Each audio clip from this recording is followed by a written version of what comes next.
Chapter 40 Taking the Plane. Our character is an old man.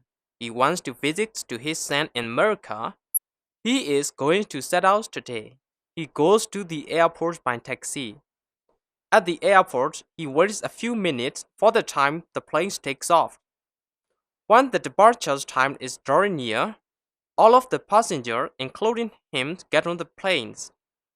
On the planes, he looks for his seat. After he sits on his seat, he takes off his hat.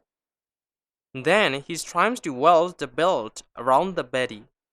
When he wears it so tight, he can't move. So he loses it. He sweats and brushes it with a handkerchief. Therefore, he tries another position.